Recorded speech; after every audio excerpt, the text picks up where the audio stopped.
Hi all, ಎಲ್ಲರೂ ಹೇಗಿದ್ದೀರಾ? ಚೆನ್ನಾಗಿದ್ದೀರಾ ಅಂತ ಭಾವಿಸ್ತಾ ಇವತ್ತು ಬೆಳಗ್ಗಿಂದನೇ ವ್ಲಾಗ್ ಸ್ಟಾರ್ಟ್ ಮಾಡ್ತಿದ್ದೀನಿ. ಟೈಪ್ ಬಂದು ಈಗ ಆಲ್ಮೋಸ್ಟ್ 6 o'clock ಆಗಿದೆ. ಸೊ ನಿನ್ನೆ ನೈಟೇ ನಾನು ಚಿಯಾ ಸೀಡ್ಸ್ ನೆನೆಸಿದ್ದೆ.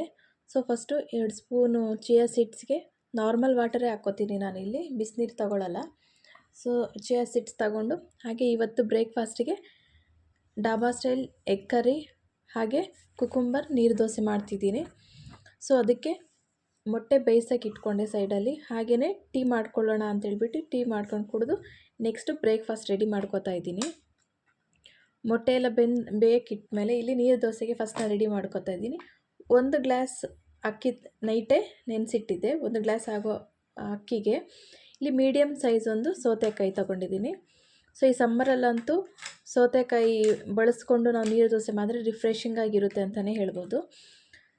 ಸೊ 1 ಗ್ಲಾಸ್ ಅಕ್ಕಿಗೆ 1 ಮೀಡಿಯಮ್ ಸೌತೆಕಾಯಿ, ಹಾಗೆಯೇ ಒಂದು 1/4 ಕಪ್ ಆಗೋಷ್ಟು ಕೊಬ್ಬರಿ, ಸ್ವಲ್ಪ ಉಪ್ಪು ಹಾಗೆ ಕೊತ್ತಂಬರಿ ಹಾಕ್ಕೊಂಡು ನುಣ್ಣಗೆ ಪೇಸ್ಟ್ ಮಾಡ್ಕೊಂಡಿದ್ದೀನಿ. ನುಣ್ಣಗೆ ರುಬ್ಬಿಕೊಂಡು ಸೊ ಒಂದು ಪಾತ್ರೆಗೆ ಹಾಕ್ಕೊಂಡು ಮತ್ತು ಆ ಜಾರಿಗೆ ನೀರು ಹಾಕ್ಕೊಂಡು ಮತ್ತು ಅದೇ ಪಾತ್ರೆಗೆ ಹಾಕ್ಕೊಂಡು ನಮ್ಮ ಕನ್ಸಿಸ್ಟೆನ್ಸಿ ನೋಡ್ಕೋಬೇಕು. ಈ ನೀರು ದೋಸೆ ರವೆ ದೋಸೆ ಇರುತ್ತಲ್ಲ, ಅದಕ್ಕಿಂತ ಒಂದು ಸ್ವಲ್ಪ ಗಟ್ಟಿ ಇರಬೇಕು. ಸೊ ಮಿಕ್ಸ್ ಮಾಡ್ಕೊಂಡಿದ್ದೀನಿ ನೋಡಿ. ಸೊ ಇದು ಸೈಡ್ಗೆ ರೆಡಿ ಆದಮೇಲೆ ಸೈಡ್ಗೆ ಎತ್ತಿಟ್ಕೊತೀನಿ. ಅಷ್ಟೊತ್ತಿಗೆ ಕರಿ ರೆಡಿ ಮಾಡ್ಕೊತೀನಿ. ಸೊ ಮೊಟ್ಟೆ ಎಲ್ಲ ಬೆಂದಾದಮೇಲೆ ಹೊಟ್ಟೆ ಎಲ್ಲ ತೆಗೆದು ಸೈಡ್ಗೆ ಇಟ್ಕೊಂಡು ಈಗ ಅದನ್ನು ನಾನು ದಾರದಿಂದ ಕಟ್ ಮಾಡ್ಕೊತೀನಿ. ಚಾಕುವಿಂದ ಕಟ್ ಮಾಡಿಕೊಂಡ್ರೆ ಈ ಎಲ್ಲೋ ಪಾರ್ಟ್ ಏನಿರುತ್ತೆ ಅದು ಸ್ವಲ್ಪ ನಮಗೆ ಪುಡಿ ಆದಂಗೆ ಆಗುತ್ತೆ, ಇಲ್ಲ ಸಪ್ರೇಟ್ ಆಗುತ್ತೆ. ಸೊ ಈ ದಾರದಿಂದ ತೆಗೆದ್ರೆ ನೀಟಾಗಿ ಬರುತ್ತೆ ಅನ್ನೋ ರೀಸನಿಂದ ಈ ಥರ ಕಟ್ ಮಾಡ್ಕೊತೀನಿ. ಎಲ್ಲನೂ ಇದೇ ಥರ ಕಟ್ ಮಾಡಿಕೊಂಡು ಸೈಡಲ್ಲಿ ಇಟ್ಕೊತೀನಿ.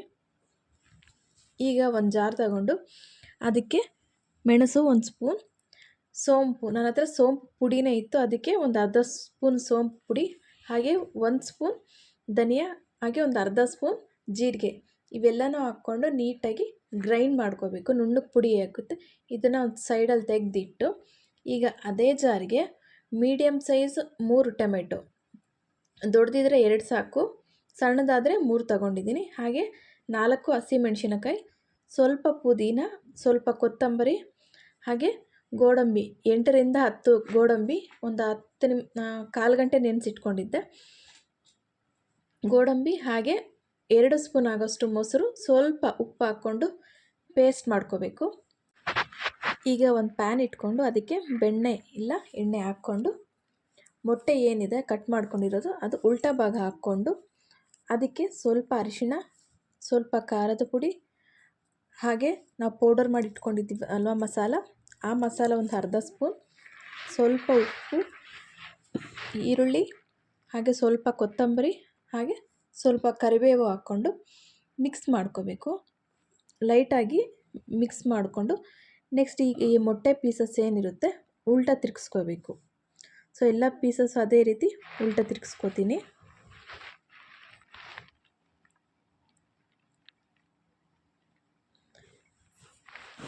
ಎಲ್ಲ ಪೀಸಸ್ಸು ಉಲ್ಟಾ ತಿರುಗಿಸ್ಕೊಂಡು ಒಂದು 2 ನಿಮಿಷ ಫ್ರೈ ಮಾಡ್ಕೊತೀನಿ. 2 ನಿಮಿಷ ಆದಮೇಲೆ ಈಗ ಒಂದು ಕಡಾಯಿ ಇಟ್ಟು ಅದಕ್ಕೆ ಒಂದು 5ರಿಂದ 6 ಟೇಬಲ್ ಸ್ಪೂನ್ಸ್ ಎಣ್ಣೆ ಹಾಕ್ಕೋಬೇಕು. ಈಗ ಎಣ್ಣೆ ಹಾಕ್ಕೊಂಡು ಇಲ್ಲಿ ಮೀಡಿಯಮ್ ಸೈಜು 3 ಈರುಳ್ಳಿ ಸಣ್ಣಗೆ ಹಚ್ಚಿಟ್ಕೊಂಡಿದ್ದೀನಿ. ತುಂಬ ಸಣ್ಣಗೆ ಹಚ್ಚಿಟ್ಕೋಬೇಕು. ಕರಿಯಲ್ಲಿ ಈರುಳ್ಳಿ ಅನ್ನೋದು ನಮಗೆ ಸಿಗಬಾರ್ದು. ಸೊ ಗೋಲ್ಡನ್ ಕಲರ್ ಬರಬೇಕು ಈರುಳ್ಳಿ. ಚೆನ್ನಾಗಿ ಫ್ರೈ ಮಾಡಿಕೊಂಡು ಈಗ ಶುಂಠಿ ಬೆಳ್ಳುಳ್ಳಿ ಪೇಸ್ಟ್ 1 ಟೇಬಲ್ ಸ್ಪೂನ್ ಶುಂಠಿ ಬೆಳ್ಳುಳ್ಳಿ ಪೇಸ್ಟ್ ಹಾಕ್ಕೊಂಡು ಹಸಿ ವಾಸನೆ ಹೋಗೋವರೆಗೂ ಫ್ರೈ ಮಾಡ್ಕೋತೀನಿ. ಶುಂಠಿ ಬೆಳ್ಳುಳ್ಳಿ ಪೇಸ್ಟ್ ಫ್ರೈ ಆದಮೇಲೆ ಈಗ ನಾವೇನು ಪೇಸ್ಟ್ ಇಟ್ಕೊಂಡಿದ್ವಿ ಅದನ್ನು ಹಾಕ್ಕೊಂಡು ಹಸಿ ವಾಸನೆ ಹೋಗೋವರೆಗೂ ಹುರ್ಕೋತೀನಿ.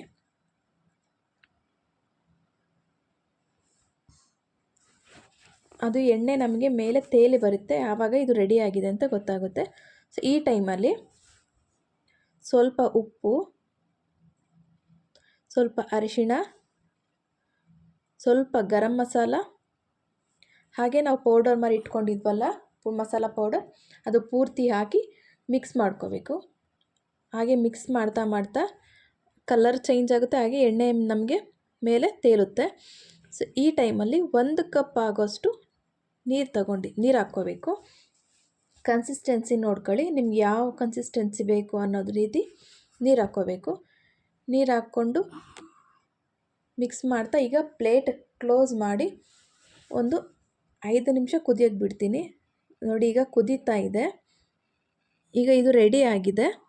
ಸೊ ಈ ಟೈಮಲ್ಲಿ ನಾವು ಮೊಟ್ಟೆ ಏನು ಬೇಯಿಸ್ಕೊಂಡಿದ್ವಲ್ಲ, ಸೊ ಅದನ್ನು ಇದಕ್ಕೆ ಹಾಕ್ಕೊಂಡು ಮಿಕ್ಸ್ ಮಾಡ್ಕೋಬೇಕು.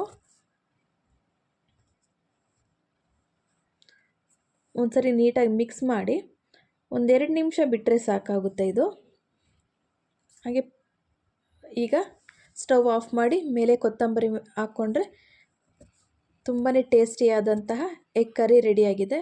ಸೊ ಈ ಕರಿ ನಮಗೆ ಚಪಾತಿ, ದೋಸೆ, ಫುಲ್ಕ, ಪರೋಟ, ನೀರು ದೋಸೆ ಎಲ್ಲದಕ್ಕೂ ಸೂಟ್ ಆಗುತ್ತೆ. ತುಂಬಾ ಚೆನ್ನಾಗಿರುತ್ತೆ, ಒಂದ್ಸರಿ ಟ್ರೈ ಮಾಡಿ. ಹಾಗೆ ಈ ಕಡೆ ಸೈಡಲ್ಲಿ ತವಾ ಇಟ್ಟು ಅದಕ್ಕೆ ಎಣ್ಣೆ ಹಾಕಿ ಈರುಳ್ಳಿಯಿಂದ ರಬ್ ಮಾಡ್ಕೋತೀನಿ. ಯಾಕೆಂದರೆ ನಾನು ನೀರು ದೋಸೆ ನೀಟಾಗಿ ಎದ್ದೇಳಬೇಕಲ್ವ, ಅದಕ್ಕೋಸ್ಕರ. ಈಗ ದೋಸೆ ಹಾಕ್ಕೋತೀನಿ ನಾನು.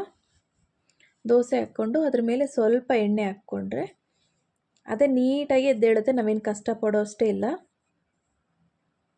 ನೋಡಿ ಎಷ್ಟು ಈಸಿಯಾಗಿ ಎದ್ದೇಳ್ತಿದೆ. ಸೊ ಸಮ್ಮರಲ್ಲಂತೂ ಇದು ತುಂಬಾ ತಂಪು ಅಂತ ಹೇಳ್ಬೋದು. ಸೌತೆಕಾಯಿ ಬಳಸಿರ್ತೀವಲ್ಲ, ತುಂಬಾ ಒಳ್ಳೆಯದು, ರಿಫ್ರೆಶಿಂಗ್ ಆಗಿರುತ್ತೆ ನಮಗೆ. ಕೆಲವರು ಒಂದೇ ಸೈಡೇ ಬೇಯಿಸ್ತಾರೆ, ನನಗೇನು ಸಮಾಧಾನ ಅನಿಸಲ್ಲ, ಅದಕ್ಕೆ ನಾನು 2 ಸೈಡು ಹಂಗೆ ಬೇಯಿಸ್ಕೊತೀನಿ. ನೀರು ದೋಸೆ ಜೊತೆ ಡಾಬಾ ಸ್ಟೈಲ್ ಎಗ್ ಕರಿ ರೆಡಿ. ಈಗ ವೈಶಿಕು ತಿಂಡಿ ತಿಂತಿದ್ದಾನೆ, ಹೇಗಿದೆ ಕೇಳೋಣ. ಸೊ ನಾವು ತಿಂಡಿ ಎಲ್ಲ ಮುಗಿಸ್ಕೊಂಡು ಅಂಗಡಿಗೆ ಹೊರಟ್ವಿ. ಒಂದು ಕಡೆ ಪಪ್ಸಿಗೆ ರೆಡಿ ಆಗ್ತಿದೆ, ಹಾಗೆ ನಮ್ಗೆ ವೈಶಿಕು ಹೆಲ್ಪ್ ಮಾಡ್ತಾನೆ, ಅವ್ನಿಗೆ ಇಷ್ಟ ಆಗುತ್ತೋ ಅಷ್ಟು. ಹಾಗೆ ಬ್ರೆಡ್ಡು ಮಿಕ್ಸಿಂಗ್ ಆಗ್ತಿತ್ತು. ಸೊ ಕೆಲಸ ಸ್ಟಾರ್ಟ್ ಮಾಡ್ಕೊಂಡ್ವಿ. ನಮ್ಮ ಮನೆಯವರೆಲ್ಲ, ನಾನು ಕಟ್ ಮಾಡಿಕೊಟ್ರೆ ನಮ್ಮ ಮನೆಯವರೆಲ್ಲ ಬ್ರೆಡ್ ಸುಚ್ತಾರೆ. ಹಾಗೆ ಬನ್ಗೆಲ್ಲ ರೆಡಿ ಮಾಡಿಕೊಂಡು ನೆಕ್ಸ್ಟ್ ನನಗೇನು ಖಾಲಿಯಾಗಿತ್ತು ಅವೆಲ್ಲ ನೋಡಿಕೊಂಡು ನಾನು ಕ್ರೀಮ್ ಬನ್ಸು ನಮಗೇನು ಐಟಮ್ ಬೇಕೋ ಹಾಕ್ಕೋತಿದ್ದೆ. ಕ್ರೀಮ್ ಬನ್ ಗುಚ್ಕೋತಿದ್ದೀನಿ ಇಲ್ಲಿ. ನಮಗೆ ವೈಶಿಕು ತುಂಬ ಹೆಲ್ಪ್ ಮಾಡ್ತಾನೆ, ಅವನ ಕೈಲಿ ಎಷ್ಟಾಗುತ್ತೋ ಅಷ್ಟು ಮಾಡ್ತಾನೆ. ಈ ಸಮ್ಮರಲ್ಲಿ ಸುಮ್ಮನೆ ಬಿಸಿಲಲ್ವ, ಫೋನ್ ನೋಡ್ತಾರೆ ಇಲ್ಲ ಟಿ ವಿ ನೋಡ್ತಾರೆ, ಅದಕ್ಕೆ ನಮ್ಮ ಕೈಲಿ ಅವನ ಕೈಲಿ ಎಷ್ಟಾಗುತ್ತೋ ಅಷ್ಟು ಮಾಡಿಸ್ತಾ ಇರ್ತೀವಿ. ಹಾಗೆ ಈ ಕಡೆ ಕೇಕ್ಸ್ ಆರ್ಡರ್ಸ್ ಇತ್ತು, ಅದಕ್ಕೆ ಕ್ರೀಮೆಲ್ಲ ರೆಡಿ ಮಾಡ್ಕೋತಿದ್ದೀನಿ. ಈಗ ಬನ್ನು ಬ್ರೆಡ್ ಏನು ರೆಡಿ ಮಾಡಿಟ್ಟಿದ್ವಿ ಅವೆಲ್ಲ ಫಾರ್ಮೆಂಟೇಷನ್ ಆಗಿದೆ. ಸೊ ಬೇಕಾಗೋಕ್ಕೆ ಬಿಡ್ತಿದ್ದೀನಿ, ಬೇಕಾಗಲಿ ಅಂತ.